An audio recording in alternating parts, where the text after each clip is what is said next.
Spectrum Extra on Radio 1 FM 90. An extra hour of analysis and discussion of the topical issues of the week. Brought to you by Housing Finance Bank, a financial institution regulated by Bank of Uganda. Housing Finance Bank, we make it easy. Your views, our interviews on Spectrum, Radio 1 FM 90. A very good evening to you, and thank you very much for joining us on this edition of Spectrum Extra, live on Radio 1 FM 90, broadcasting from the Central Building, the home of this radio station.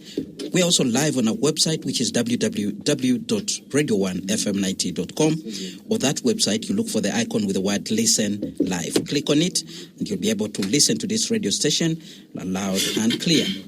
Radio 1 is also live on the different radio listening apps: TuneIn, AfroMobile, UTV channel, Radio Garden, and Stream Afrique. Those can be obtained from the Google Store of your smartphone. Download any, look for Radio 1 FM 90. And as long as you have an internet connection, you'll be able to listen to us from anywhere across this globe. There's also another option that is on your TV set. If you have a DSTV connection, look for audio channel 897. And on StarTimes, our audio channel is 97. My name is Kenneth Lukwagandason, your host. Today being a Friday, we normally review the major events of the week, but today we'll be focusing on the education sector, graduations and back to school. What are the emerging issues within our education system?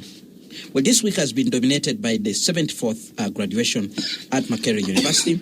We saw a total of 131 being awarded PhDs, 1,587 got masters, 156 got postgraduate diplomas, 11,016 got undergraduate degrees, and 24 undergraduate diplomas, respectively. Now, the graduates, especially those who do not have jobs, are going to be out there looking for them. And there's a discussion there. What is it that is being taught at the university? Are we churning out people to solve problems, or people who are going to add on the challenge we have of unemployment? Many are wondering whether there is quality and standards in our institutions of higher education, and what needs to be done to actually improve it. Experts say that what is churned out by universities and other institutions depends mainly on the foundation that has been built, and that calls for reflection on what is being taught in secondary schools, primary level. And we know last week the primary leaving examination results were released, and we saw that figure, 18,000 pupils cannot advance to secondary education. Now, the previous year, the number is estimated to have been 20,000. And there's a question there about the high dropout rates. President Yoweri Museveni has been vocal on this, blaming the dropout rates on illegal charges being levied by school administrators. The question is, what can be done by this category of citizens who cannot proceed with secondary education? Now, we know very well overall education and skills development are considered critical in the National Development Agenda, and it's reflected in our National Development Plan and Vision 2040 under the Human Capital Development Pillar. Now, schools will be reopening on Monday, but already there is pressure and anxiety among majority of Ugandans, especially when you begin discussing the costs that are involved. So this evening, the panelists will be sharing their thoughts about these issues, but we also value your thoughts as well. So please do share with us using our WhatsApp line, which is 0703 090 090. My panelists: Professor Vanessius Mariam-Reba, Educationist, Chancellor at Uganda University. He did serve as Vice-Chancellor at Makerere University. He founded UTAM University, and we know very well he did contest for the presidency in 2016. Good evening, Professor Mariam-Reba, and thank you very much for joining us. Good evening to you, and good evening, panelists. Good evening, viewers. Also in studio, the Honorable Stephen Mutale-Birawa, economist, political scientist, who is the immediate former Blissa County MP. Good evening, and thank you very much for joining us, Honorable Mukitale. 2 weeks sabbatical. Thank you so much, Kenneth. Thank you so much, Radio 1 viewers and listeners. It's nice being here to advocate for national dialogue, which actually one of our most important area is the area of ethos, values, which can only be done by the education system. Because the moment you miss it at the family level, you miss it at your church, and at your culture, the school can perfect you. That's why you find people come from different areas when they are born. But at the end of a university, they should be ideologically clear. They should have some pedagogy. They should have. So you miss it at school, you will never recover. All right, Dr. And Sarah. I congratulate the graduates. I hope they are trainable. I hope they have competence after 21 years of school. Dr. Sarah Birete, the Chief Executive Officer at the Center for Constitutional Government, Pandit on Human Rights and Governance Matters. Good evening, and thank you very much for making time to be with us here.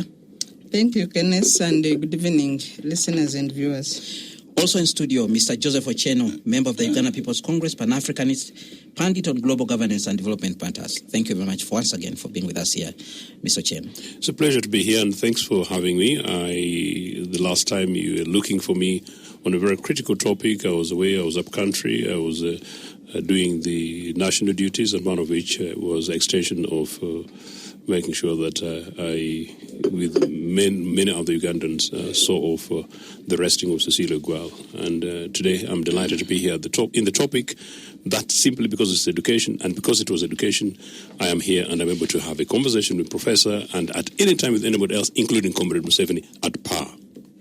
Right, we'll hear your views here, this particular program, before you even proceed to go and talk to President Yoweri Museveni. I hope that is in the pipeline. Talking to Museveni, and I'm saying, well, you're saying you're willing to have a discussion with him at par, a national dialogue to make sure that we settle him coolly down. So that's the only area where you're willing to talk He's now in charge of UPC, All right, let's begin this discussion with Professor Venances Barriamreba. Education is on this table. We've seen graduations. Of course, the debate that follows. These people are getting out there to the world of the workplace. It's about competence. It's about how they have been trained, their ability to use the knowledge that they have acquired. But we're not only looking at Makerere University, but we are looking even at other universities and tertiary institutions, including Uganda, where you are chancellor. And we are wondering, are we getting what we deserve as a country and what the world deserves? Because when you get out there, you're going to compete against the global village that the world has become. Professor Barriamreba. Well, you said it very well. And I know even when you graduated, people were saying that graduates have no skills. But here you are moderating the panel. So, I mean, people have said a lot about the education system. But by and large, we are producing graduates that are relevant. And I want to give you a few indicators. If you get somebody with an upper second or first class, and this person goes to a university like in the West, in the US, in the UK, in Canada, and so on, they excel. They don't repeat the bachelor's degree. They go for master's, they go for PhD, and they excel. In other words, the qualifications are equated to and they find them okay. There. Okay. Yeah, they don't really make up. Now, if you look at even our primary education system, secondary, whoever leaves our primary system, they still go to other places and still excel. But looking on what is on the ground, not everybody is okay. You see, you can have a class of maybe 200, and you find maybe 60% are okay, others are not. So we have to improve on the issue of quality to ensure that everybody leaving the system has the minimal skills. You saw the recent results of primary 7, where we talked about ungraded candidates. These candidates should have left at least with skills like in carpentry, maybe in cooking, catering, something that, like hands-on kind of skills. But you wouldn't say like you've spent 7 years, you have no skill at all and you're just living. So, and I'm happy that we'll continue having reforms within the education system. But one of the things that we need to really do is to ensure that when we are going to teach in these institutions, we also have the facilities for that. Because we've seen some schools where you go and you find almost there is nothing. In our own classrooms, you don't have small laboratories for students and so on. You come to universities, you'll find students are studying, but in some cases you find that some facilities are lacking in those institutions. So the issue of infrastructure, the issue of maybe support from government to ensure that all institutions have infrastructure, because education is a public good. You cannot leave education to the private sector providers. So they are there to complement that public good. So we expect government to come in and see how best can team up with the private sector to ensure that our institutions, like whatever leaves our institutions, is good. Yes. All right. So by and large, I'm saying we are not there, but we are not like producing nothing completely. Something good is I'll be coming. coming back to you to dig deeper Yes. on where you think we are doing well and where you think we need to improve. Let's hear from Joseph. I generally, by and large, concur with the professor on the overall assessment, and also very, very specifically about the context of education in this country. I travel around the world, and I also meet many Ugandans, both home and abroad. One of the most critical things that has been very apparent anyway is that, in my opinion, in relative terms, there has been a drop in quality. I have family members, I have youngsters that I mentor and support and guide and work with, and I generally find that they're technically more lacking than my time. Number one. Number two, I get rather concerned by the apparent emphasis usually, and that's why I was delighted that you were able to invite me to this program, particularly on this topic, that usually is about changing of the system or not. I happen to believe that actually our educational system is taken from, if you like, the traditional Westminster kind of education, is actually generally not bad, because I happen to have worked with, and I continue to work with many of the people coming from those areas. The real issue is about infrastructure. The real issue is about quality. The real issue then, most importantly, about access. The number two, And even the teachers. structurally, and in that's why I was actually emphasizing part of that, including the infrastructure, that we have graduates sometimes whose basic expressions as a literate citizen, people who went to universities, will be almost apparently wanting. But that sometimes could be that I'm possibly trying too much. I have met and have conversations with people with master's degrees, and you realize that elements of would-be critical thinking is generally absent.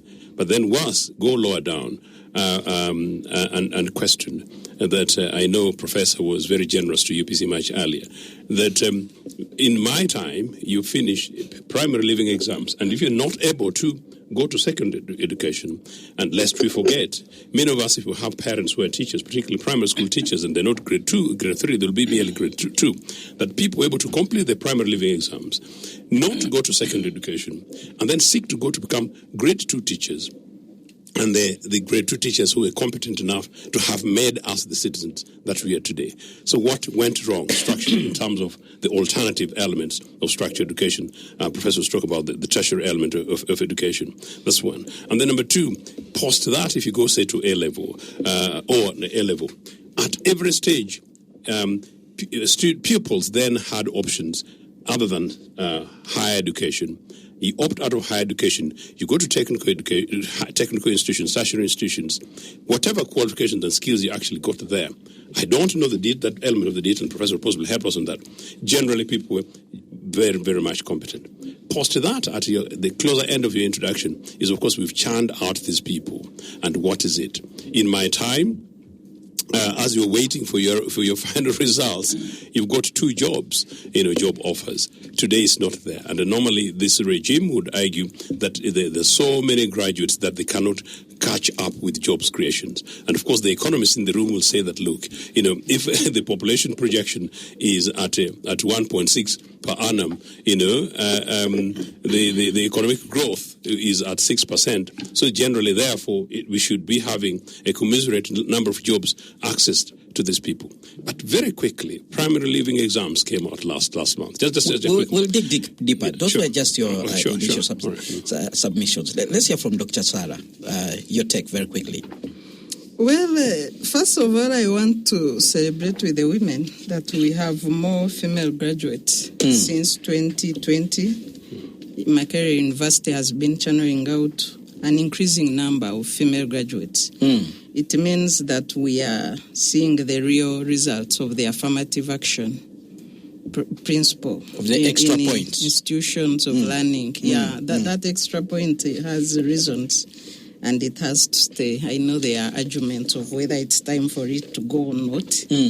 So since 2020, we have that increment, 50.5%, 51%, 52%, and this year we are at 53%. This is very good, and it's important to remind the viewers that the population of Uganda is 51% female. So it's normal to have these figures, and there's no need to worry. Indeed. Yeah, having said that, I want to add my voice on the general structure of the education system. Of course, we can't agree more on the question of infrastructure. When you see pictures coming out, especially the rural schools, you see shambolic structures, you see overcrowding. We are in the digital era. The rollout for the technology integration is slower than the population growth rate. When you go to the access to quality education, access to quality education is more of a preserve of the rich who can afford the A-class schools, who can afford the international schools.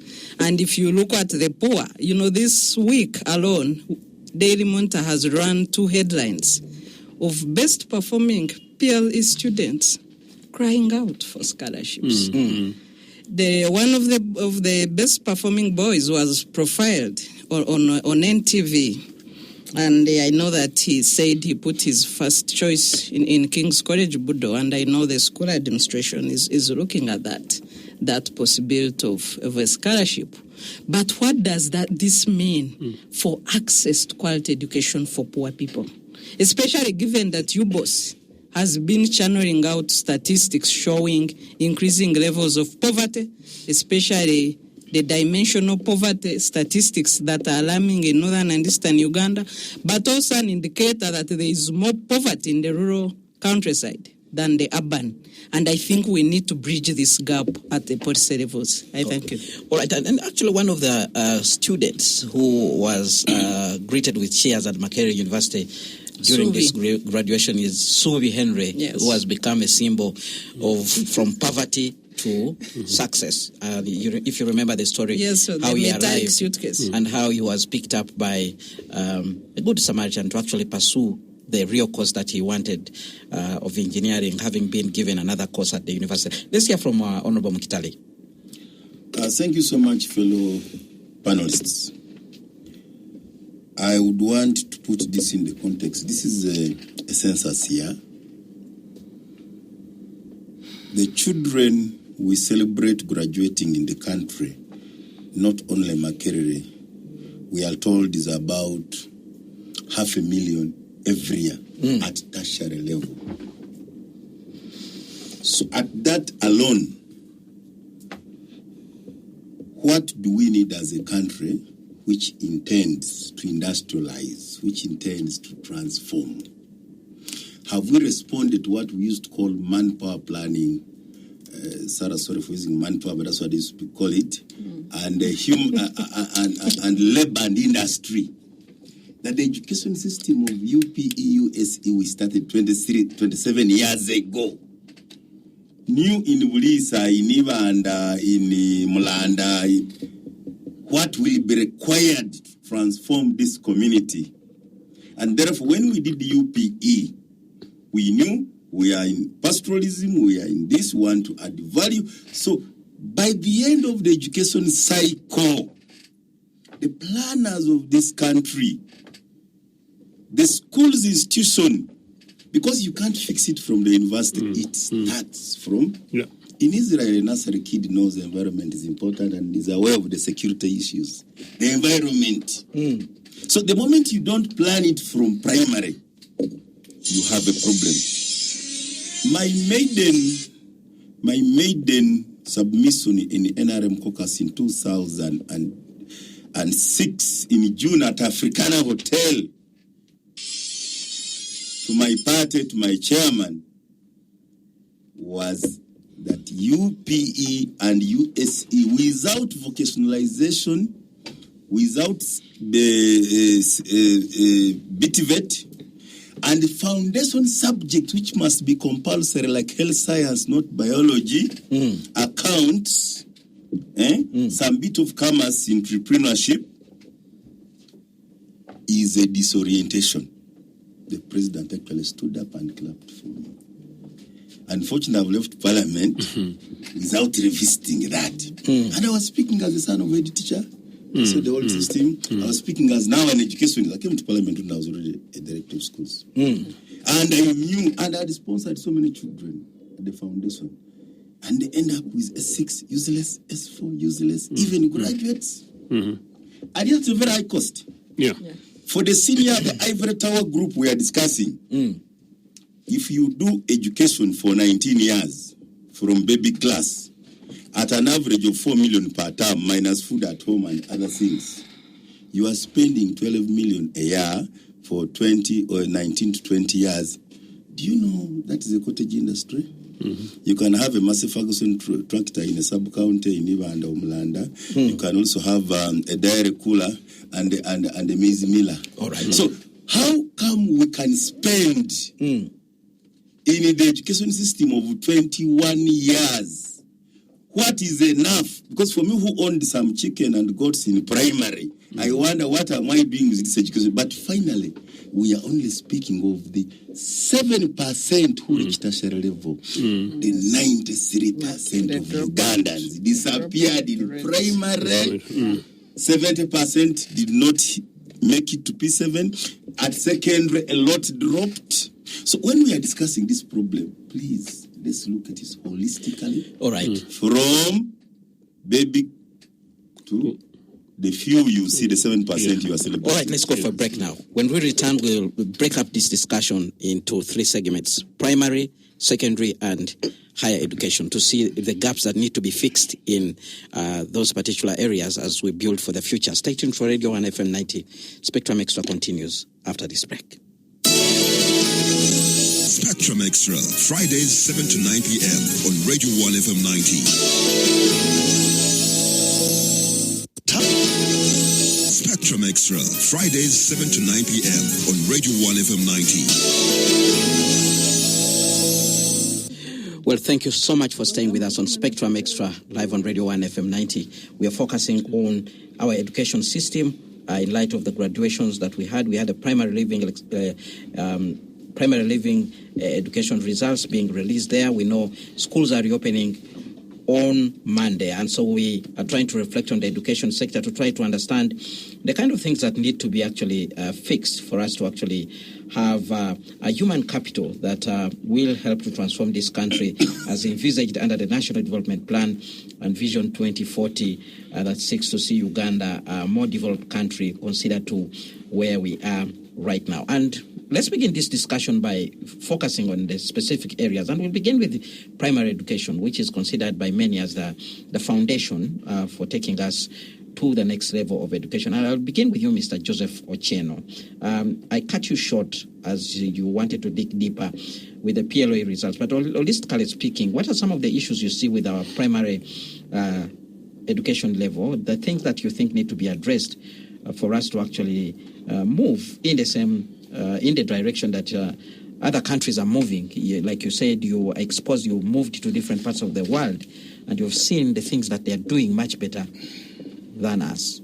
In fact, more importantly, that I'm old enough to have seen what this country did right that made me.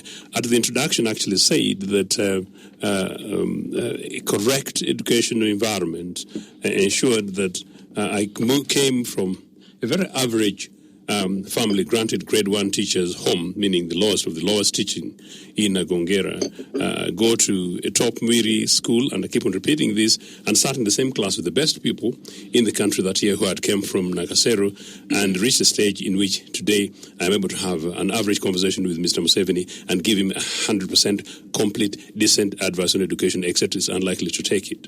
This is the point. As the results came out in my Bukedi, which was really then also to all communities. That is why the equalizer, Stephen, was such that the big public schools that we radically built in the 60s, secondary schools merely, you're talking about primary education, the children were able to leave Mulanda, were able to leave Bolisa, they were able to leave Nyabushozi, and go to study in Koboko, in Moroto. That brought the nation-state system where there are guys who've gone to Yakasura, there are guys who've gone to Torokoli, there are guys who've gone to Mwiri, basically bring people together. So, but it was about quality education. We were able to build, equip, stock, staff, and motivate teachers, the point that Professor was trying to talk about. So taking back what Old Milton was saying, at the recognition of the import of education, here in Uganda, not only in Africa, here in Uganda, we're saying that we wanted to make sure that universal primary education came in this country as early as 1972. Of course, that was interrupted by the coup of Idi Amin.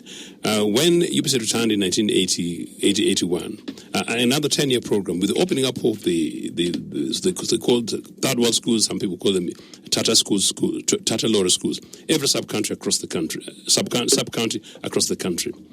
Universal primary education was supposed to start in 1997 on that program.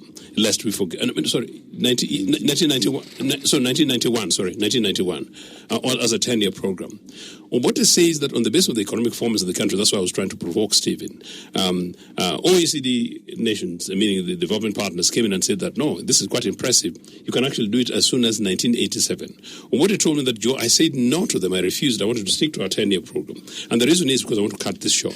The reason is I believed that the 10 years would give us opportunities to complete the building of the new secondary schools, to complete the training of more teachers, to complete the turning around of our economies, to complete the creating of enabling environments across the country. So that by 1991, the Kisoko High Schools, the Kireo Secondary Schools, the Nyambushozi SSs across the country would have been fully built again like the Bukedi College Kachongas, the Wanyange Girls of this world.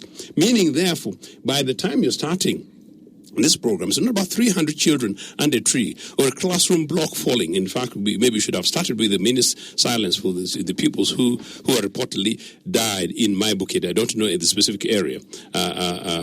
Just within the last week, there are videos doing the rounds in a grass-type class. You can't believe it's this generation. So he was saying, at that time, we know that by the time we start, there will be enough classrooms, enough scholastic materials, enough teachers, enough money salaries to pay for them, enough provisions, including what Professor was trying to talk about, in this case, libraries and laboratories and all other stuff, meaning that you go into universal primary education without compromising the quality of education. Yeah, sure. When we joined Makere in 1988, I initially went for education, though later I ended where I ended. There was a debate on the education white paper.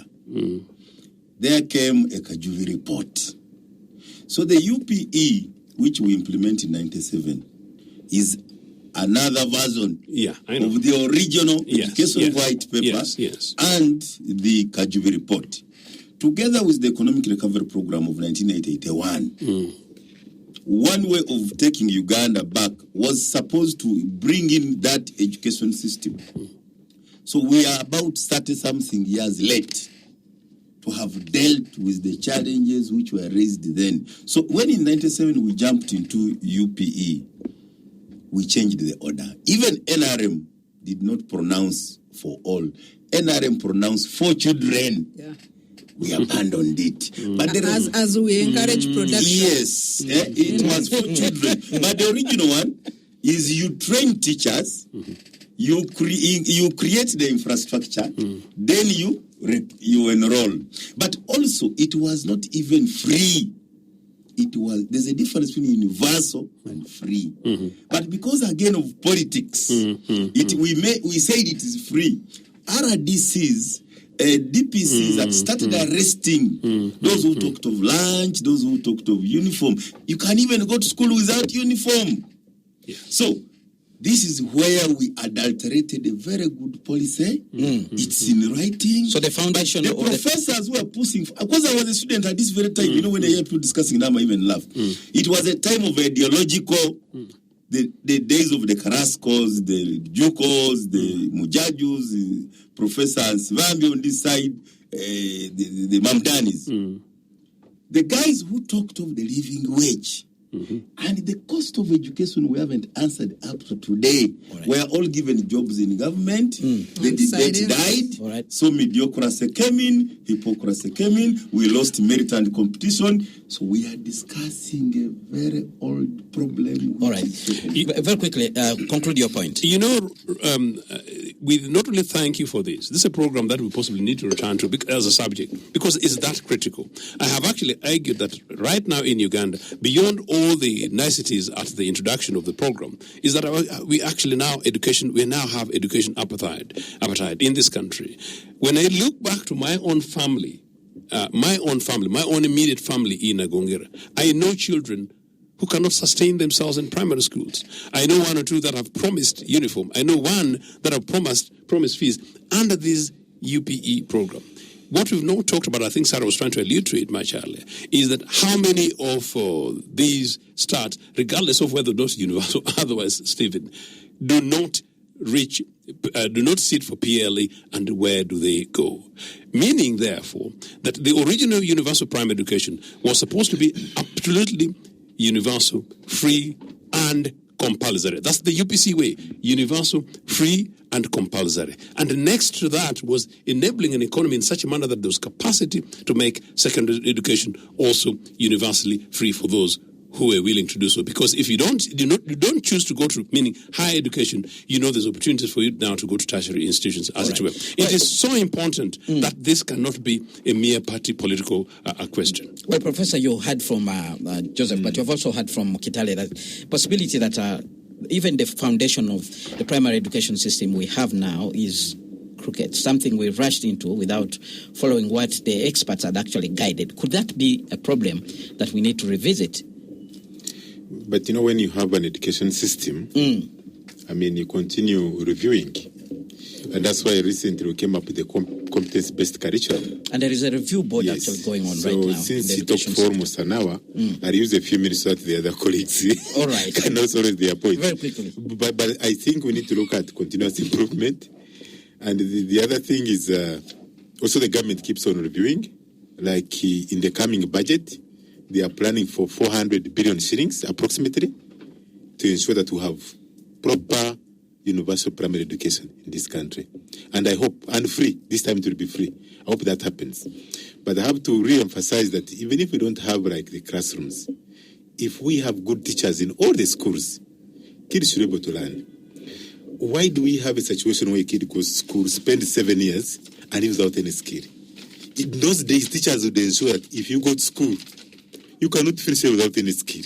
They really push you hard. They would ensure that you have to learn. So I think we need to involve the community, because some kids now don't even go to school. They mean the community, and people are not bothered. So we need to actually take it into our hands as Ugandans. And my honorable here is speaking as if he was not in NRM, but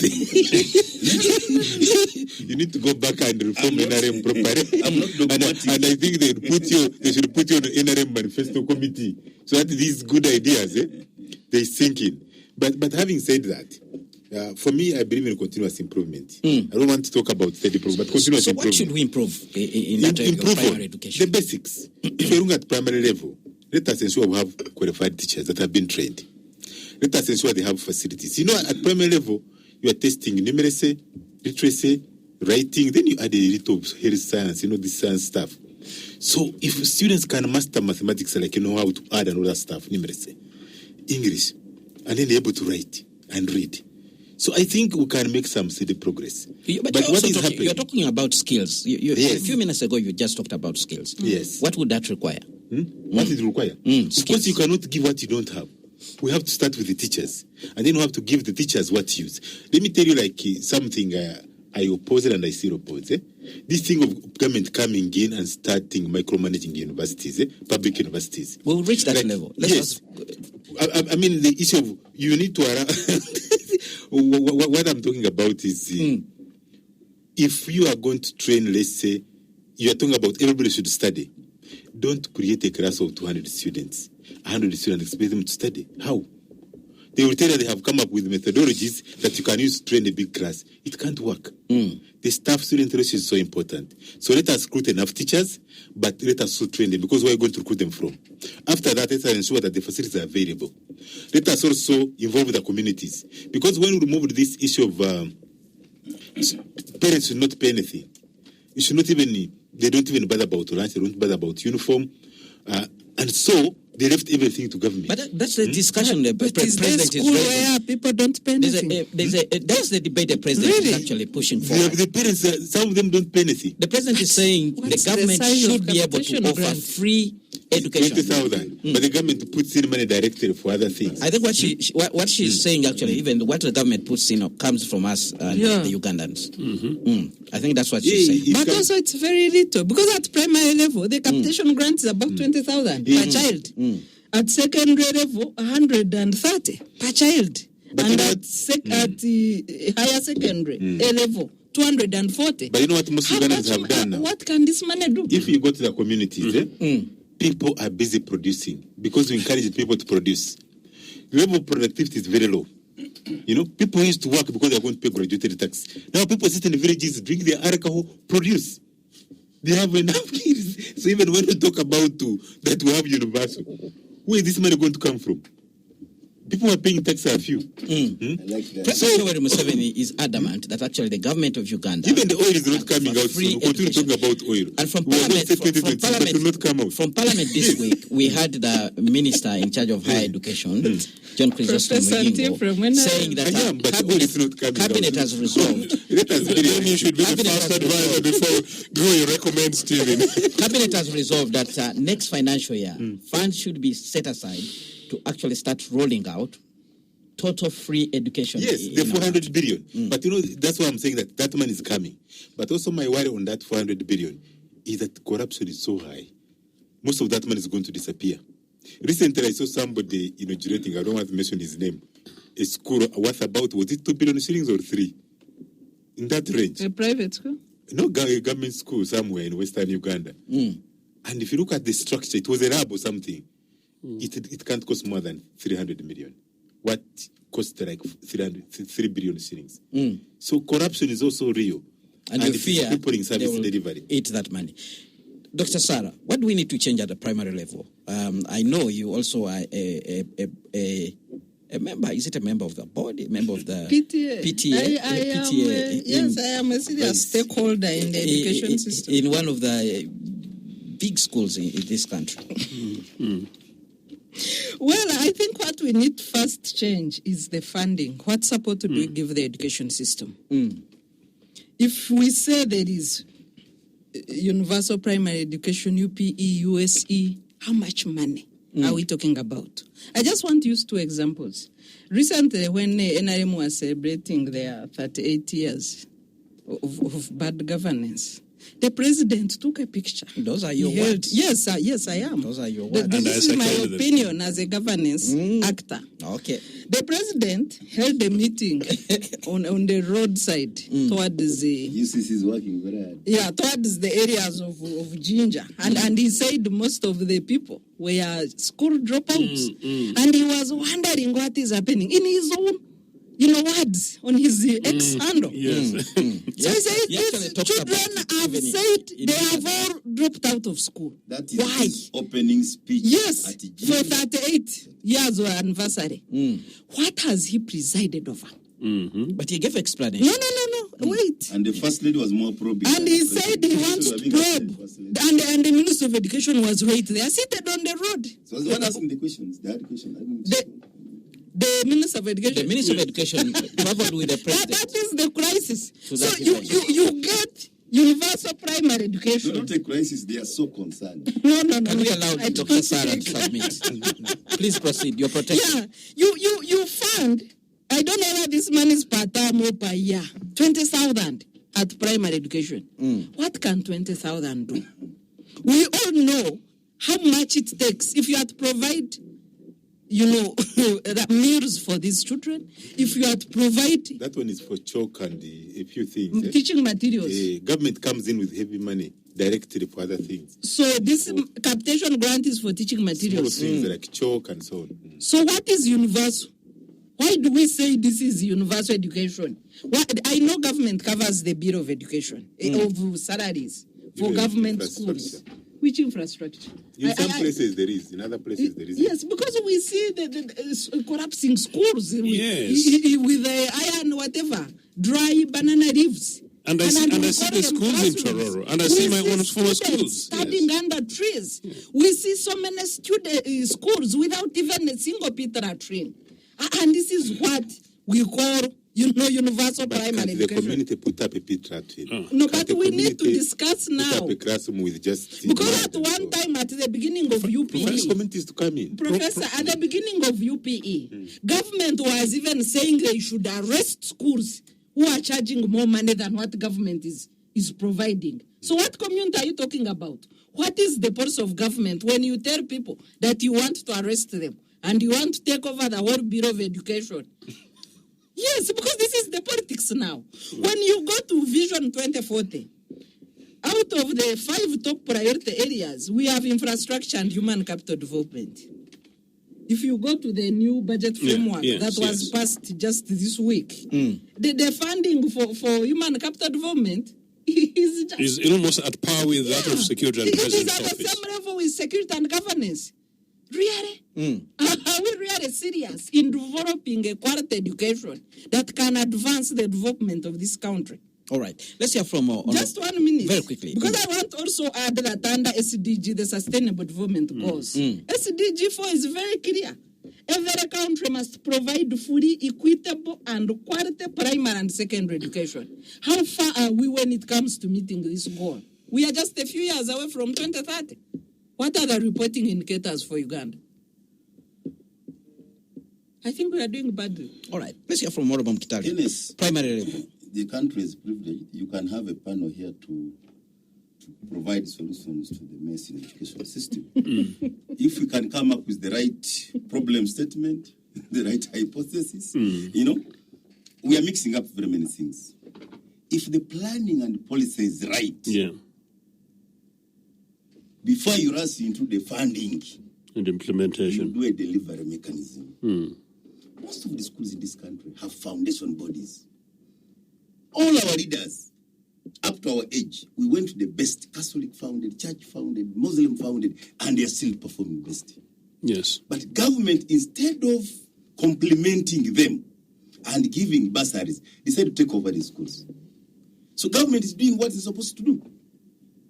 The delivery mechanism should be to the effect that government complements the foundation bodies, because in them they had to impart more values, holistic, to churn out a student who has some values. No wonder, even at university now, you see and in cause lawyers are saying, and other professionals, they are the best. You had challenges of funding. They are also coming up. That's now an advert. Now, the private universities also will do well, like private schools have been doing very well, because they have that foundation body which has more supervision. By the way, private schools pay less money to teachers than government schools. Professor, let me congratulate. Says also Utamu is doing very well. Yes, and he's my neighbor. I want him to grow faster. Let me also congratulate Povo Mbarara and Ushen. Before, it was Wakiso, it was Mukono, it was Kampala leading. Now, one should make a research and inquire and say, what has brought Mbarara and Ushen? Possibly these resources which are lacking in other parts of the country are now there. The infrastructure you are talking of, good PTAs. Now, can I tell you, the education policy, the Kajubi report, and the UPE which we adulterated had a very important component called the stakeholders' responsibilities. Before I was made poor by politics, for 3 years, I moved into districts of Don't scare my youth. of Masindi, and because Mr. was still under Masindi, 97. Yes. And Chigoroya was under Hoima. All right. Giving those books to every school for you to take home is parents' responsibility. That's when the Ministry of Education was still under experts. And what was it saying? Uniform is yours. You mean today they are no experts in Ministry of Education and Sports? No. Can I give you, that's your word. But you are a good counsel, I know, to the senior people in the ministry. I passed Karinavili school, just jogging these days. Bidandi Sali, who used to promote a lot of things, either as KCC as a Nakawa, my MP in Nakawa, started the foundation of Karinavili Primary School hall, how do you call it, multi-purpose hall. When we brought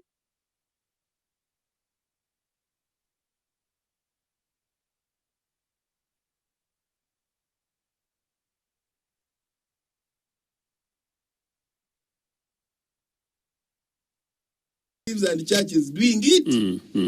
Within the church system and the mosques and the Catholic, they have an inspectorate department. Very clear. You are in the chapel in the morning, you do this. So they do a lot of handwork. Most of this, the carpentry, I want to thank the president finally for accepting this killing going on. Only in Kampala, it's not in our villages. After 38 years, yeah. So why do you want to The change Catholic Church has a lot of this program. You come out with some skilling. You've made your table, you've made what a professor has been saying.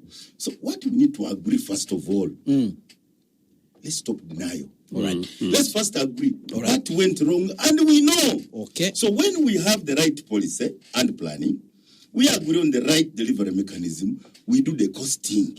When you know the costing, I ended last time by saying, when my NRM government swallowed all the the man who told the president that we have enough money in the budget was my lecturer, Banugire. He was given tax policy. That was the end. Professor Sochi was given trade and something export. That was the end. It's only Mamdan who said, but if all of us go to work with executive, who will give the idea? They said you are utopian. So Professor remained there, went to research, Sitmaiza or something. All other people who were bringing the correct thinking at the end of the Cold War went into government. So that why am I bringing? Why aren't they put in government to implement the ideas? No, they were silenced. All right. This is how private everything came. Education is a public good. Yeah. Government must provide, and government is actually going outside their mandate. We want to put cost of hospital, cost of schools. Let's take that break. Provide good free public schools.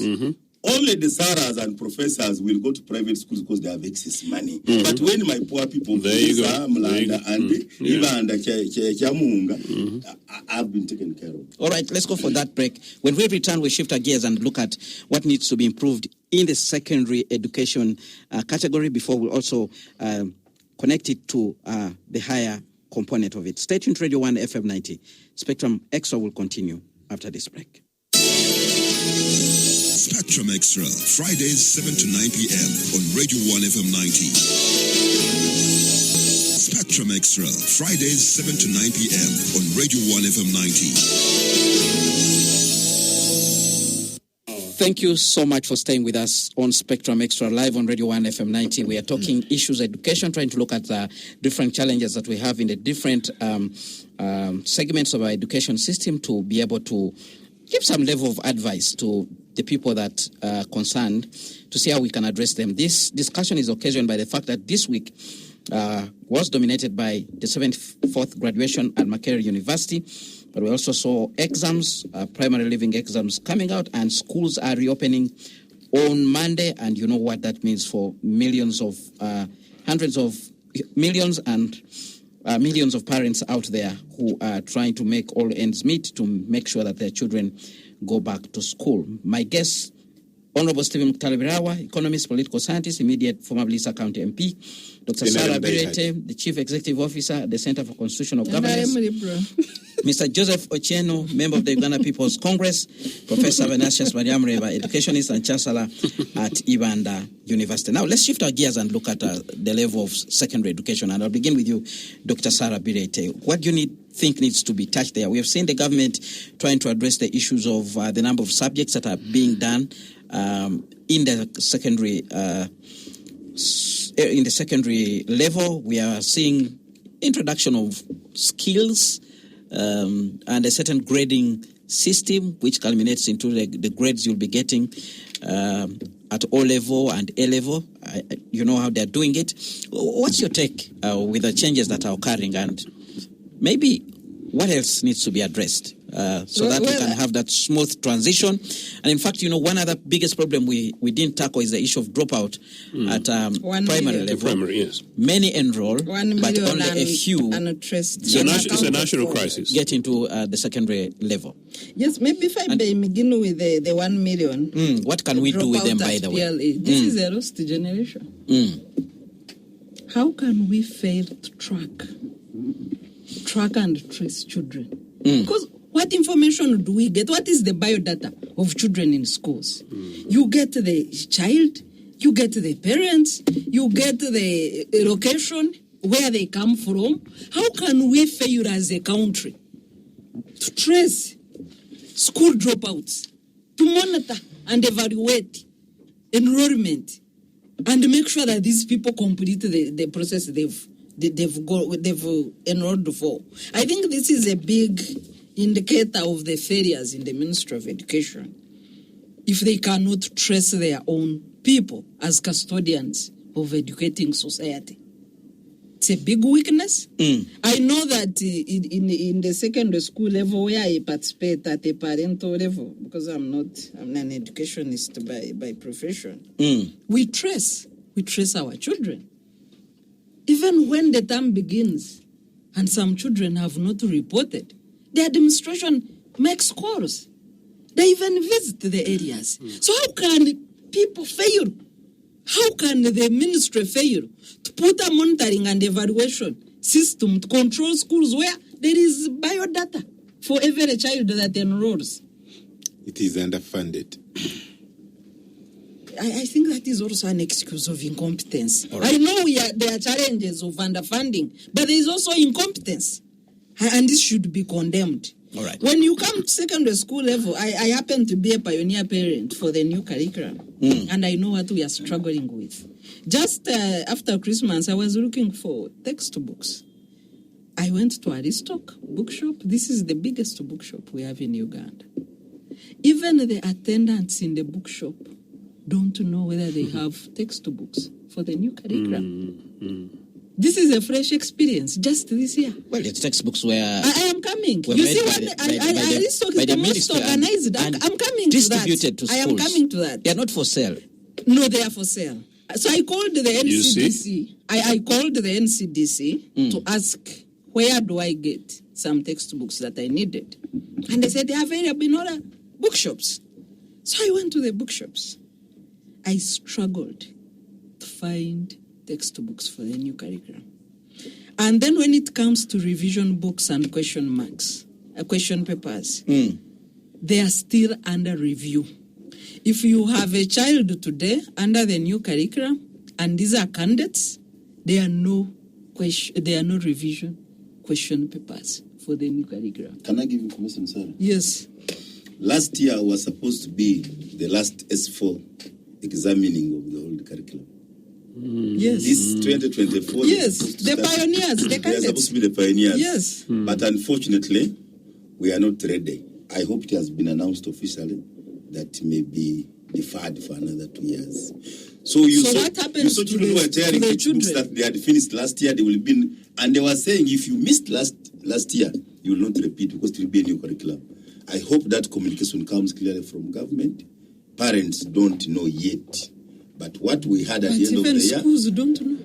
So can we get that clarified also from the Ministry of Education? Because if you say that the system that students have been trained and examined under since senior 1 is not going to work for lack of funding, examination, for lack of then what system is going to work? The trainers of trainers during COVID did not train the others. So the teachers were not prepared. The equipments were not there. The government schools did not get what they were supposed to. This is really too disappointing and too disheartening. Because the struggle with the new curriculum, I know that many teachers have adjusted, at least in a school where I have leverage to sit and examine. And I also chair the academics committee. I know that.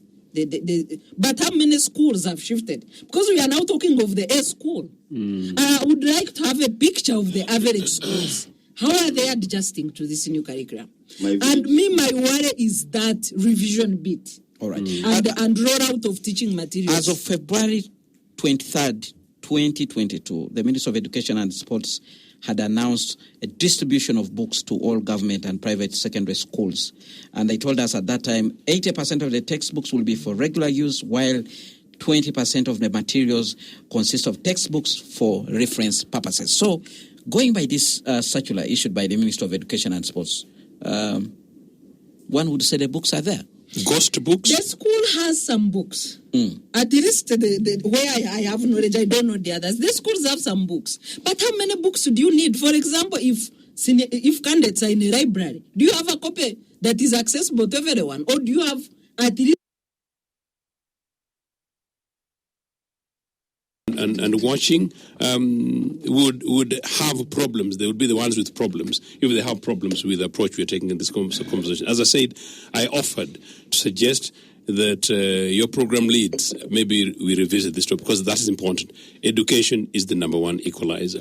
And the biggest mess that NRA did in this country was to kill education and to kill health, meaning to privatize education and to privatize health and turn it into profit. So back to this, really. To talk about merely textbooks not being available in schools. I was a class monitor from primary one. But as early as primary one, I was responsible for distributing those counting things, you know. In P2, I was responsible for distributing textbooks. Now, to hear what Sarah is saying... And there was a word not for sale. That was actually the latter bit of it. There was actually almost no need because no people need because every school had these books, you know. And so I am a relatively lucky parent at the stage that I have fantastic kids that have gone beyond education. And my younger one is elsewhere relatively okay. I won't call it privileged. So I'm really not very familiar with this. But it's absolutely shocking to establish the fact that what Sarah is saying, that even the big schools, they're question of books, and that you go to bookshop and you find that these textbooks are not there. So really, from the beginning of this conversation, there is no way in which we cannot hold the government and the Minister of Education directly responsible and playing with the lives and livelihoods and future of our people. I said that when we're talking about pushing universal and primary education to be universally free and compulsory, context, what Sarah is saying, and we're talking about secondary education here, how we could make security budget the same as education and health, human capital and health combined, tells you there's something fundamentally wrong, especially therefore if you put security in that and you have the incapacity to basically trace young people who go truant, which is the word for missing class, missing school. You know, so this information should be there, meaning that we hold parents and we monitor many of these things at a particular level. To the fact that we have 1 million young people who lose out, then we go to secondary school, secondary education, and we are struggling basically merely with textbooks. That when I went to Mwiri, and I went to Mwiri after the torture of Idi Amin Gaddafi's friends, you know, breaking systems. But I still have relative access to reasonable textbooks in the 70s, early parts of the 80s. But you also know there are students who studied without textbooks and passed. In rural areas. And Professor, I don't know what point you're making here, because it's also true that for me, I'm one of the few clever ones who could have done that. But if we choose that, actually, there will be some people who do that. Then let's go ahead and pick those ones who study without textbooks. You know, here we are simply saying that, well, you need to be able to have to access them, whether or and it's up to you. At second level, you need them, and particularly science takes. Even then, actually, even arts. I don't know how you don't have a Okotbe takes, and you're going to be able to do literature if you don't have it for yourself. And I remember we used to have this battle that Sarah was trying to talk about, that, okay, maybe in the unlikely event that in the library you've got your copy, you change with the other. I'll read Okotbe take tonight, and I'll read maybe Ngugi wa Thiong'o's the following day. I mean, then, by morning I'll have done, and we share, you can do that. But within reason, you must have access to this. No, the bottom line here is quality, access, and resourcing. And resourcing is public. Professors is suggesting some nuances here. No, education is a public thing. The state needs to begin to mobilize resources, and make sure that we pump to build schools. You're talking about parents building toilets. I think it's actually a terrible conversation for us to have today, that parents should be able to build toilets for a secondary school like Isoko High School, which UBC founded nearly 40 years ago, and we're able to build quality secondary schools like Nabesuza Girls in 7.5 years. You chose to answer your own question, but let's hear from Professor Bariamboreva. Because I'm passionate. Secondary education. Yes, on this issue of secondary education, I mean, let me say this. We can sit here and lament and say everything is not going on well, but I see something good is going on. We see students going to school every time. They study. What we are talking about, that the quality is not the same across board. We've gone to several schools, Some teachers try, but in some schools, the teachers' quality is still low. The facilities are not that good enough. But for me, I want us to focus mainly on the issue of what should we be teaching at even secondary school level, at O level, at A level. I think we are specializing a lot. For me, I feel we should have a system where mathematics and English or literature are compulsory all the way through. Mathematics, English, and literature. Yeah. I mean, when it comes to A level, I think it's just literature, right? In English. So, Math and English prof is already compulsory. No, I'm saying even at A level, it should be compulsory all through. Sub-math. It's not enough. Want it compulsory all through. It helps so that you add on. Like what I'm saying is that if we have like 9 subjects at O level, when we move to A level, let us reduce them like to 6 or 5. But math and English should remain all the way through. And it's going to help. I know people who did literature, history, and I also did math, by the way. You did math? I did math at A level with Ranyanji. And it's good. It helps you to, So what I'm saying is that those, we need them, They should remain. And the other thing is, we need facilities across the country. Yeah. If we want to provide quality education, when we decide to say we are teaching math, we are teaching physics, we are teaching chemistry, let there be facilities across the country. Now, we talk about the security budget vis-a-vis education budget. I would like to say that actually security is also important. But you see, the country, we don't have enough resources. And if you look at places like Libya, you can no longer, even if you want to teach, you can't teach there because it's highly insecure. So we are lucky that we are a bit secure. This country, we are still secure, but we still need more money in the education sector. The question is, where should it come from? This oil, I've monitored oil since 2001. Is it coming out? And I can't tell you 2026 it won't come out, but we are hoping, but it won't come out. But at what cost? It will not come out. When will it come out? Without variation. Secondary level, very quickly. Yes. Now, I have told you that, first of all, the issue of curriculum, the issue of access, the issue of cost runs across the education system. From ECD, which Uganda is practicing without making it officially government policy, to the university level. Now, I already said that if you finish P7 being oriented to have some skilling, then you must have a skill to pursue from S1. That skill, I will amend a bit from what Professor is saying. Maths and English is a good foundation up to senior 4.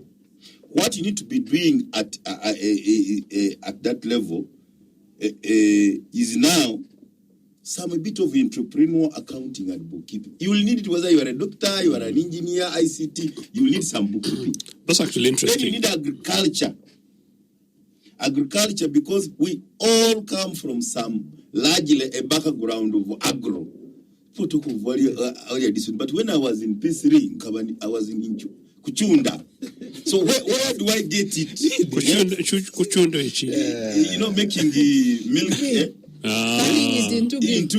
And also bongo, which you are now paying a lot of money. Yogurt. But I had it as a traditional puitira, and I know them as at P3. But when I leave S6, I don't even want to smell milk. Honorable agriculture is compulsory at basic senior 1, senior 2. And then there is entrepreneurship where bookkeeping This is what is. we are saying. This would be the right curriculum. But health science. You're suggesting to push it towards A I level. was lucky. I went to a Bulindi Farm School Secondary, where you are introduced to health science. Some people don't know this. Health science is what you're supposed to do if you're not a doctor. Doctors should do biology, health science, hygiene, nutrition, primary health care, preventive. Since we don't have a lot of budget for health medical scheme, let everybody has the basics of life. It is in health science. One book like this, it can be done in 2 years. So if you do that, then you can go into the bigger problems we are discussing. Now, we always talk about in economics of demographic dividend. We talk about transforming a country. The other day, the presidency now is using now. I like he has raised the bar from what we're saying, middle income and the GDP growth. He has introduced what I like. Affluence. Human Development Index. Really posh, isn't The it? meals of food you get, how many go to school, decent accommodation, affluence. The president, citizens, those who are in government of stealing money, the president has now raised the bar. He's no longer dying for middle income. Wants to best per power. He wants to best per power. 1 million dropouts. We are now talking. We have now agreed with me, who learned in my early economics Class. that when you are trying to transform your people, you don't use GDP growth and middle income. You use the Human Development Index, which can be summarized in affluence. Yeah.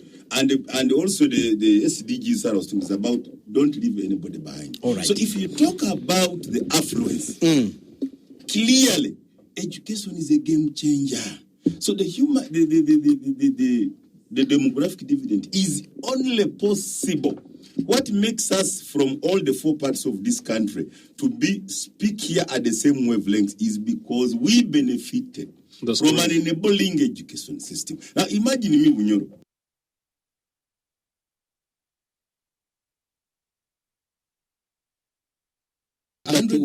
Why should every region have a university? Yes. Now, Ugumba, don't you have Ugumba? No. There is a university in Toro.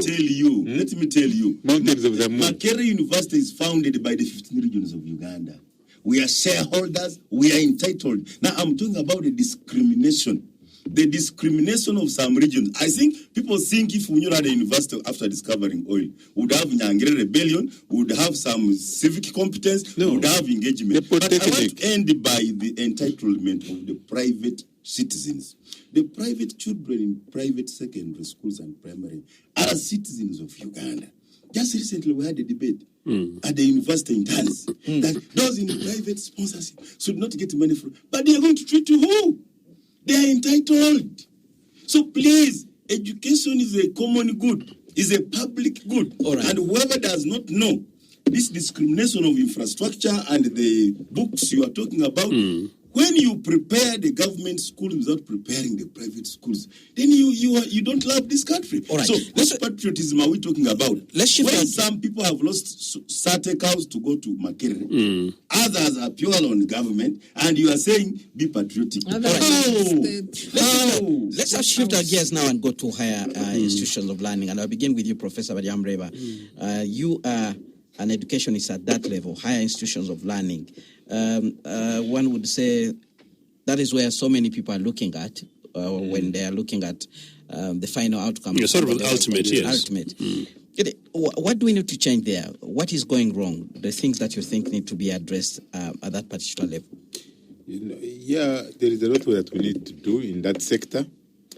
And the Honorable here said that we produce around 1 million, but I think it's 500,000. We produce 500,000. 500,000, no, we don't reach that.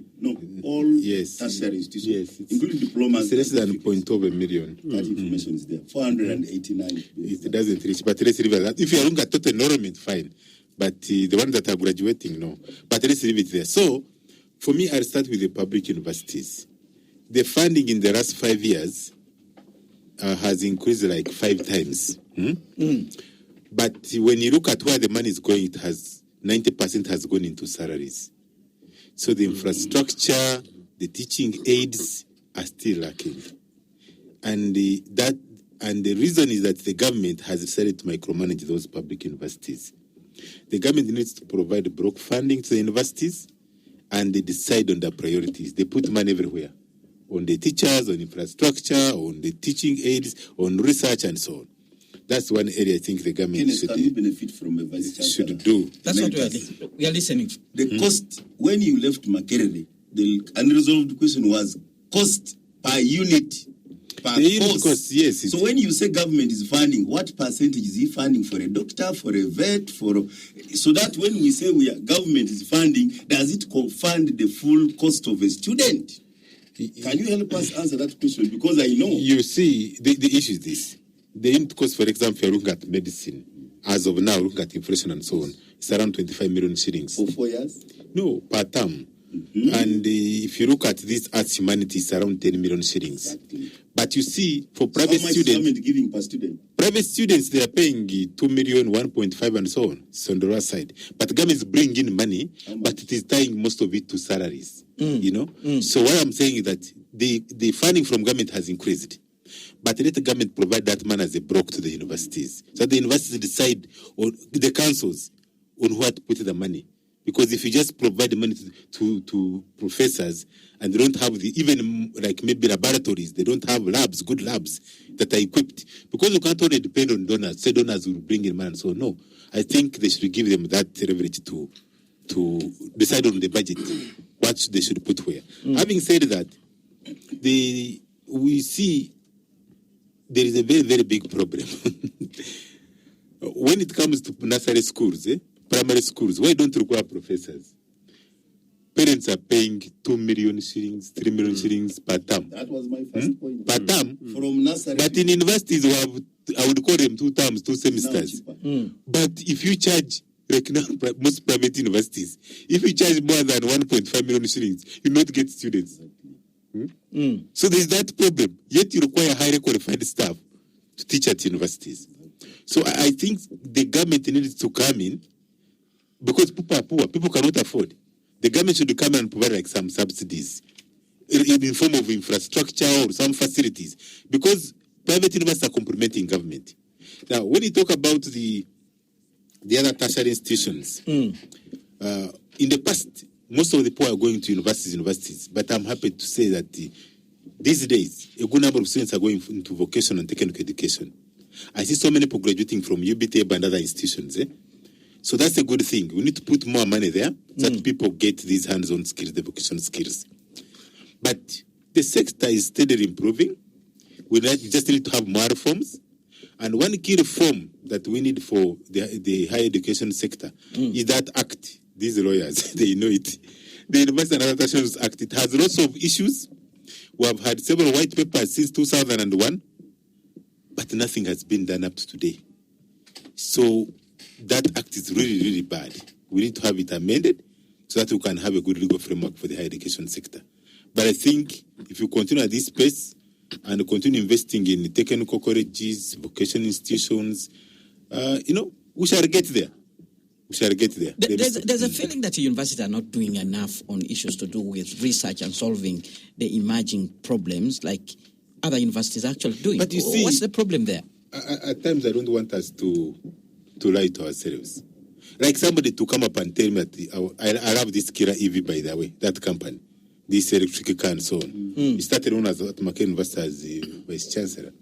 But we can't say that Kira EV will compete even with the like Terrace of Elon Musk and other whatevers, because they're investing in billions of dollars. Their research budgets going almost into trillions of dollars. So here, if you're talking about research, you need money.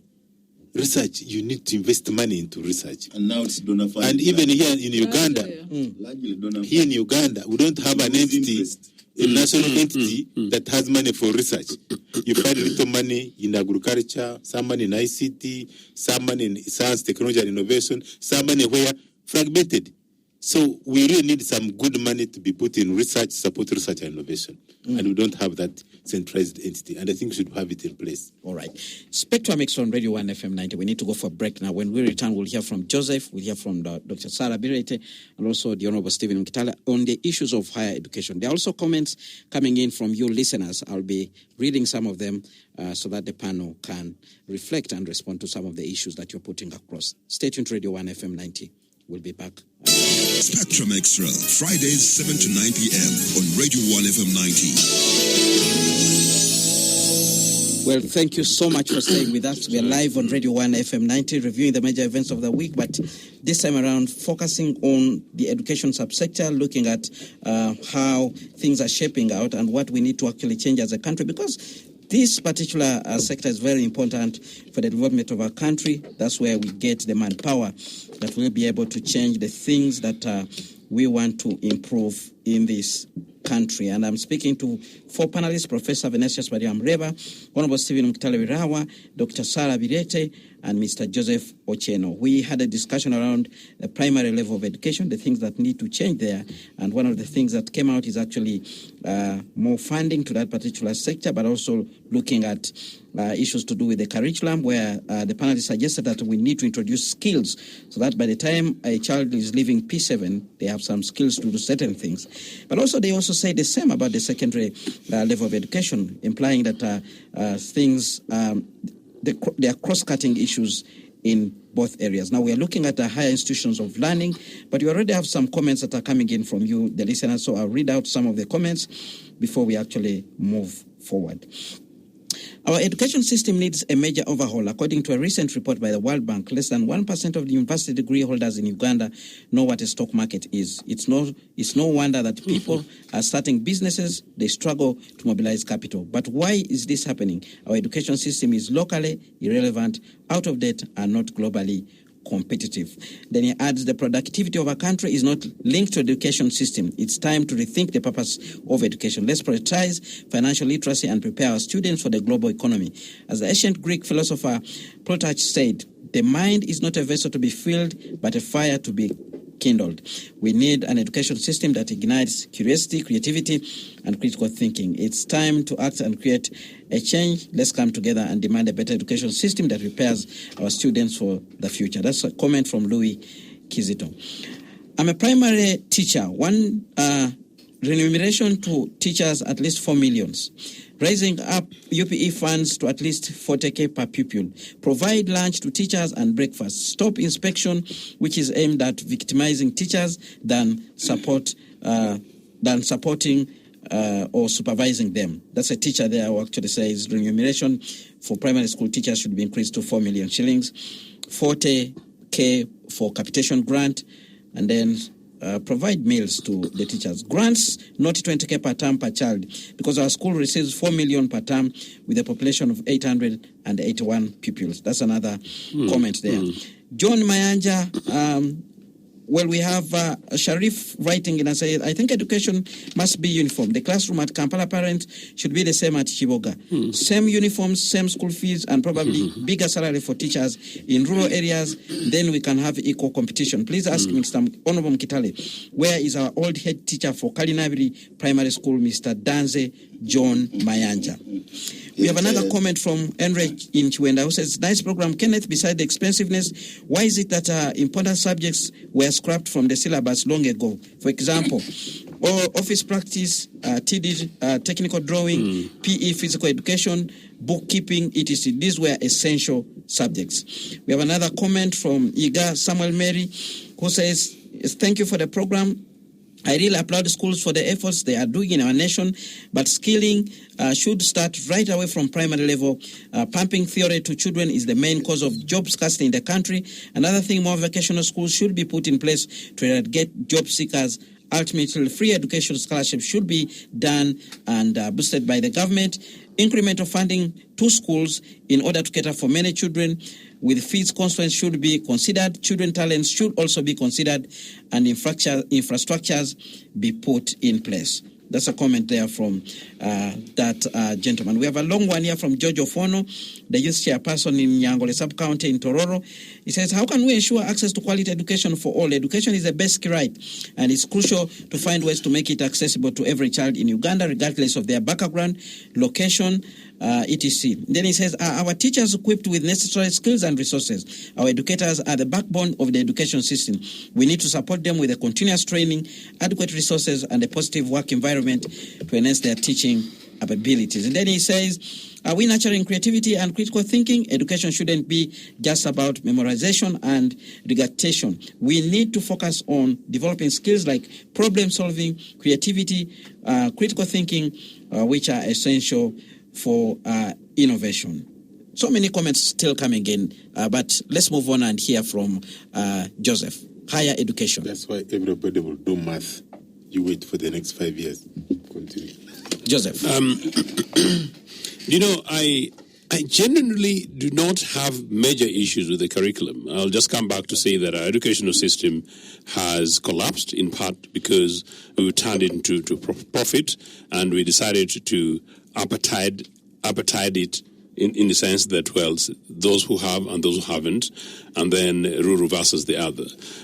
Really what we need at a higher level is what we need really across board. Meaning the foundation for education must really start with parents, starting at home, meaning a holistic education in nation state in which families and parents are people, as well as mothers actually, as well as the time when they're expecting, that their guide is supported, meaning investment, stated public investment in parenting, public investment in enabling children as well as 1, 2, 3, by the time they start nursery education, that they're in an environment which is convenient.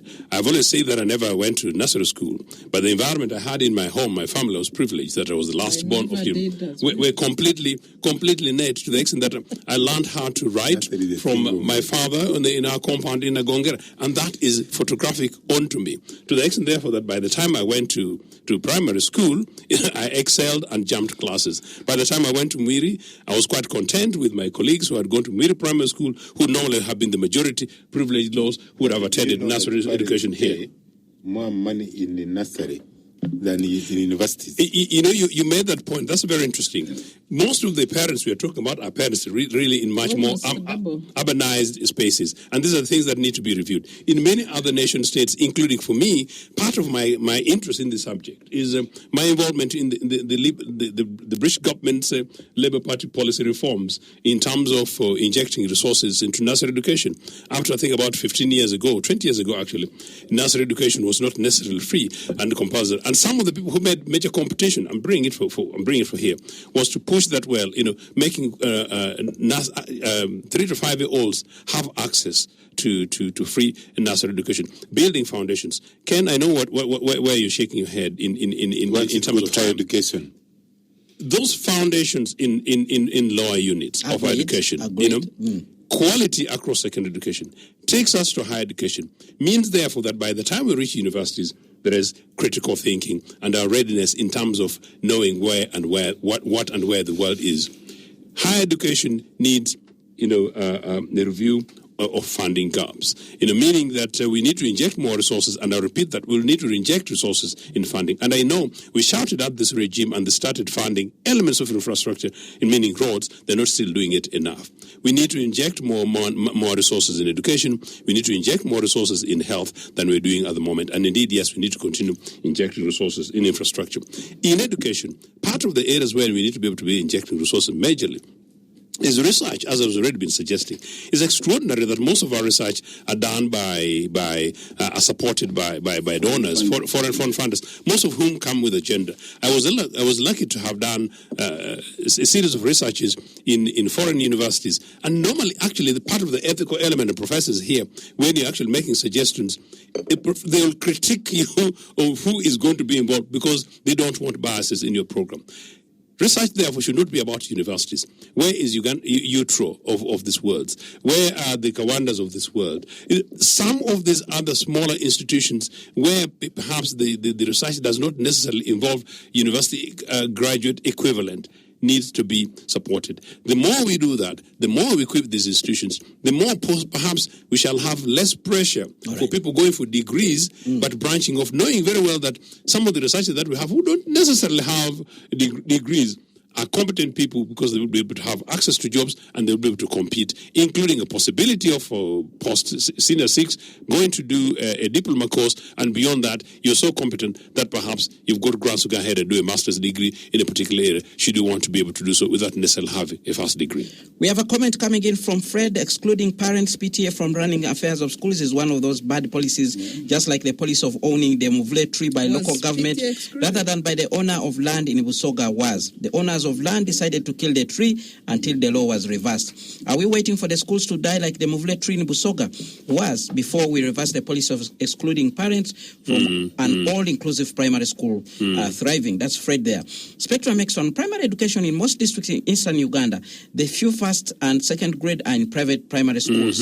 3 or 4 contribute to all the numbers, but the biggest number of pupils from UPE schools, the story is not good. On our secondary education, 2 things. When government terminated partnership with private schools on UCE without government seed schools in rural areas, very many kids in rural areas dropped out of schools. How then will they implement the new curriculum? The ministry supplied books for the new curriculum when children were in senior 3. Really, what's wrong with us?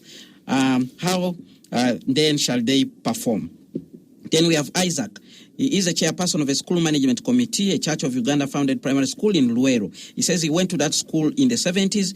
By the time he started, the school didn't have primary 6 and primary 7. But when the SMC, the school management committee, requested for teachers, in order to have P6 and P7, the church mobilized parents to construct mud water houses for the 2 teachers. When the schools were in place, the teachers were availed to the school. I and my 3 colleagues got Division N then. When I went back in 2012, the school had turned into a shell of its past. When I became the chairperson of SMC, I and my colleagues on the same committee, we found no houses for the 10 teachers. The toilets had collapsed. Even teachers are sharing toilets with their pupils. Well, that's a comment there. And then there's somebody else who is actually asking us, kindly talk about the fee structure for different schools. Is government the one to regulate or everybody for themselves? Dr. Sarah Birete. Well, I'll start with the digital transformation roadmap that was passed by government last year. In my church-founded school, where I studied my primary, and which got 6 first grades in these exams, we have a computer lab that we have constructed as old students, and it's empty. What is the contribution of government to this? This is a church-founded school that is now government. But the old students, I think, do 90% of the work. And this is what has attributed to what Honorable Mkitare is saying, that Ushenyi is back in the top-ranking schools. We had the district education officer, who is now the headmaster for Ontari School, that really worked all schools in the last 3 to 5 years and revived education in Bushenyi. I think most of the credit for the good performance that people are enjoying is attributed to Mr. Sauro Ramporo, who is now headmaster Ontari School. Not my brother Norman Luku, who was there for... Other people also did the foundation, but I'm talking of this recent work. He really worked schools and revived them, including trying to modernize every school. Our church-founded school had collapsed until when we came forward and said, this cannot be. Because it's part of who we are. I studied for 7 years in that school. All right. Higher education. Actually, I saw you are one of the parents who escorted a student to graduate from Makere this particular week. Yes, higher education. What needs to change? Yesterday. Yeah, for me at higher education, and just allow me one comment, lower secondary education, which builds into higher education, discrimination in remuneration of teachers.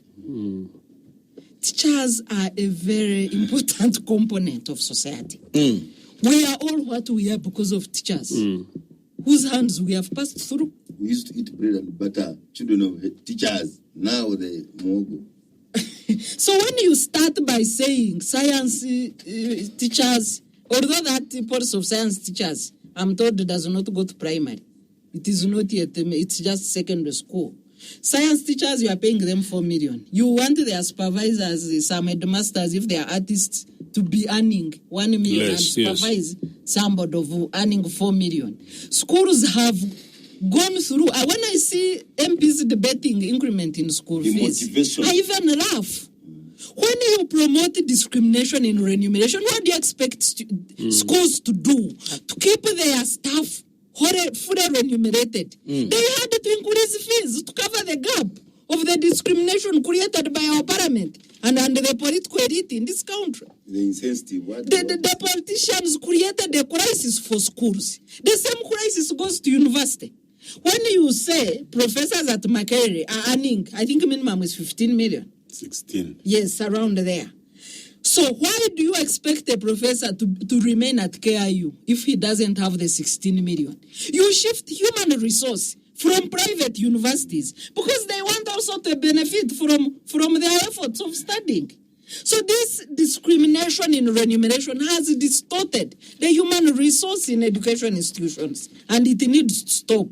Parliament had promised that the money for equalizing this discrimination would be in the next parliament. I want to report here that it is not In the next budget. Yes, in the next budget. It is not in the new budget framework passed this week. It is still missing, and that's why there was those rumors of UNATO going on strike. All right. All commitments are not even met. All right. We have a comment from Andrew Angi, tuned in from Toronto, who actually agrees with you. He says discrimination on the salary scale has spoiled the education system of Uganda, and he says he rests his case. And then we have many failures of A-level. Taking on education at the university is also alarming. People fail at A-level and then they opt to study BA in education and they become teachers. And he's saying it also becomes a problem. Dear panelists, the other thing affecting education is in assessment. Can you imagine the insinuation that there is standard teaching countrywide? This is just a myth, in my opinion.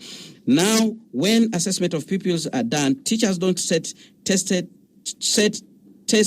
Instead, they buy ready tests. Things which are set by the so-called experts don't tally with what a child from Ocheno's Serere Primary School learned. Therefore, the outcome is what we see at the level of the courses entirely.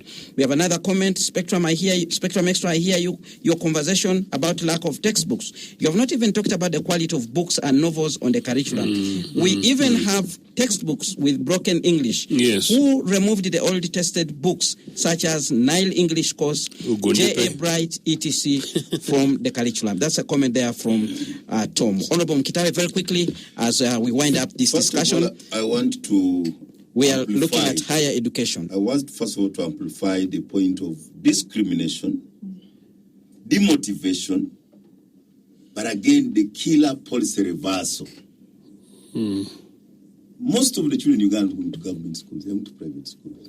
So when government makes a policy, a confusing policy, like discriminating scientists... Have you looked at enrollment in government schools versus private? It also affects... I'm telling you, you get that we are going to have a census and education also have the head counts. The same private schools are being demanded to pay the very money government is paying. Yes, or else you will lose the human professors of the private school. So that's already a confusion enough. By the way, as we discuss that discrimination, why these graduates we are celebrating, I talked about employability, I talked about productivity, I talked about relevancy. Do you know, since we started whispering about mergers and restructuring the last 3 years, do you know how demotivated and withdrawn the people in those entities are? Especially mentioning without action. They don't know they are tomorrow. Bring a policy when you are ready. If you don't, you know. So people are now, the very teachers who are demotivated, they are saying, let me go and do another business somewhere. Because there is no future here. So government must be very clear on these things. Now, before I talk about expired courses, some courses we found in universities at the end of the 80s have been balkanized into so many small courses. Now, when you want to validate it, you say they are expired.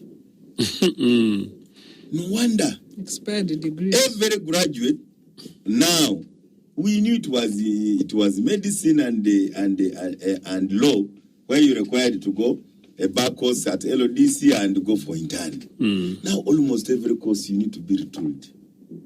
a big crisis. Now, what miracle do we expect from universities?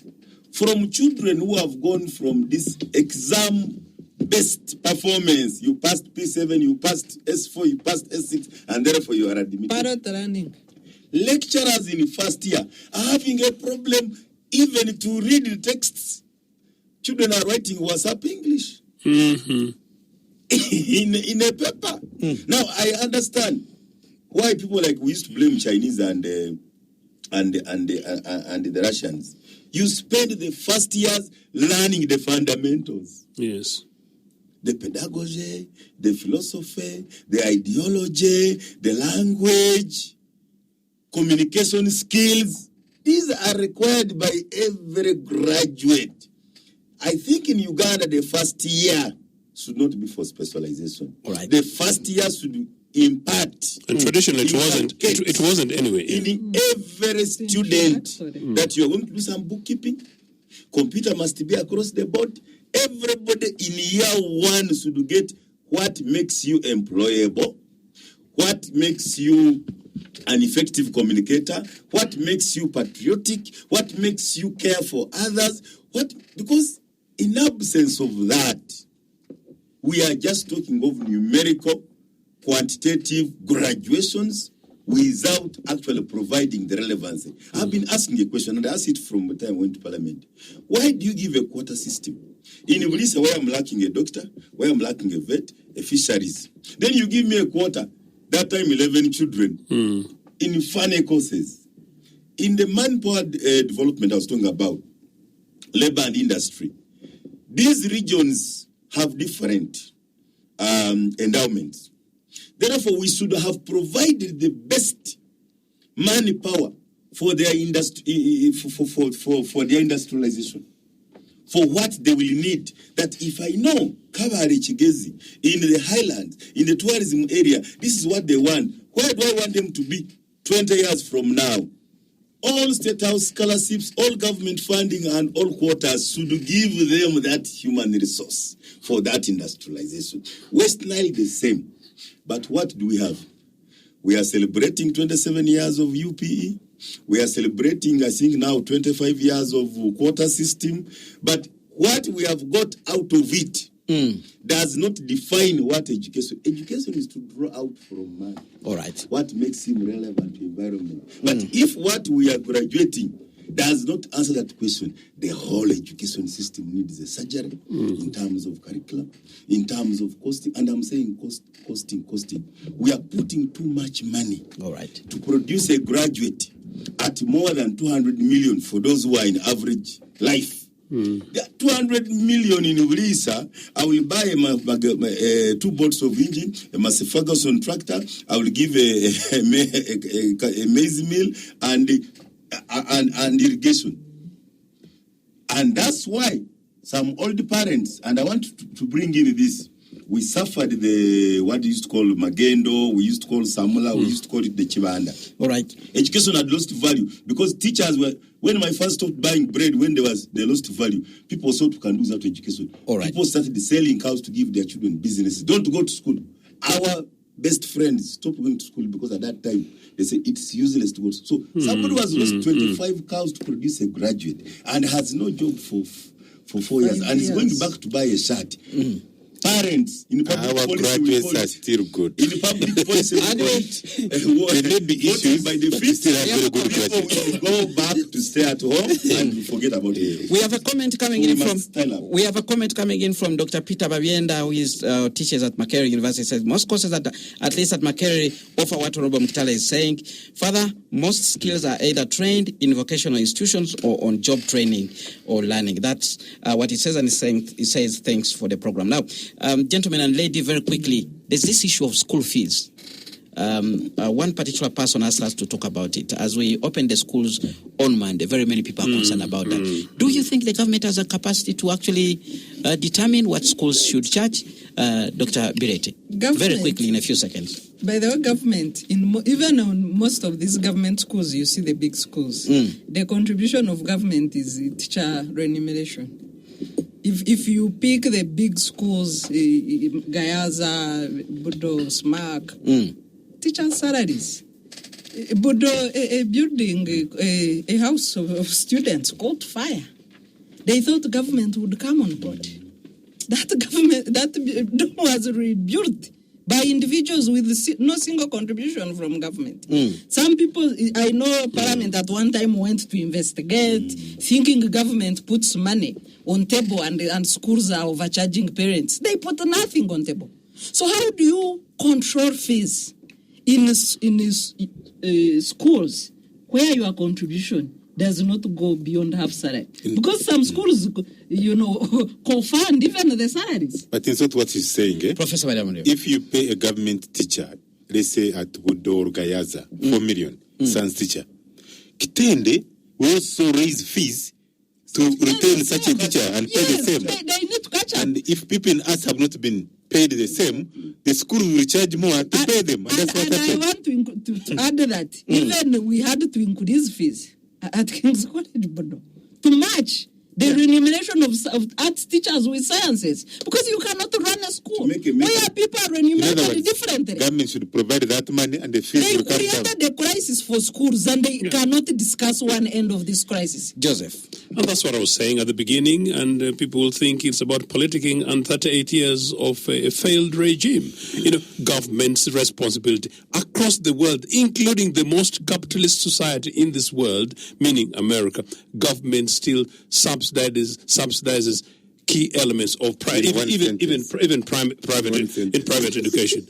So really, what is required is parents listening to me, including those who want to go and break the bank over the weekend, should know that they already pay sufficient taxes. And then there's some people, including some parliamentarians who are junior ministers, who roll with 20 security people as if they're thieves, costing us 20 million shillings per week, that those monies need to be reviewed so that government mobilizes sufficient resources to pump into schools. I'm actually shocked that the Buddha schools about which I wrote in my column in the Monitor, to date, government did not intervene to make provisions for those. So no, it's the responsibility of governments to provide for this. And we have enough money as a country. If only monies got away from corruption, thanks to my sister Betty Kamia, and we stop spending on the privileges of Mr. Museveni and his personal security and invest in our future. That's investing in our education. I will end with an appeal. We are all OBs and OGs of some schools. Can we go back home? We are trying our best in Wiri. We are trying in our best. OBs. Are you saying that is what I Stephen. Can I bring my point? Yeah. For me, I don't believe in very this quickly, government because I also know in the wallet of government there is nothing. So far the priorities are different. I am saying where OBs, you see in Tari. No, you're minimizing my point. Yes, I'm making my point. Yeah. In Tari, we can't compare with Tari. We know what in Tari is to this country. If you all went to Mwiri, you can make a difference. Oh, we are doing it, by the way. If you go to my primary school, we can make a difference. And I am appealing. Are you saying the government has failed and the citizens should take over the arm of government? You can interpret it as an intellectual.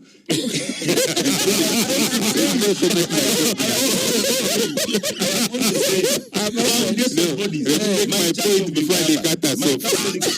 My Muslim, take charge of your school. Thank you. Let me also make my point before they cut us off. In a few seconds, for me, my appeal is the Minister of Education and Sports. On top of the fees, there are so many things schools are asking for. You find parents paying like almost 1.5 million. Common sense issues. Control that. All right. With that, we come to the end of Spectrum Extra. Thank you very much for joining us. I've been your host, Kenneth Lukwagandason. Thank you very much. And do stay tuned to Radio 1 FM 90 for our quality programming. Spectrum Extra on Radio 1 FM 90. An extra hour of analysis and discussion of the topical issues of the week. Brought to you by Housing Finance Bank, a financial institution regulated by Bank of Uganda. Housing Finance Bank, we make it easy. The views expressed on this show are not necessarily those of this radio station or its management.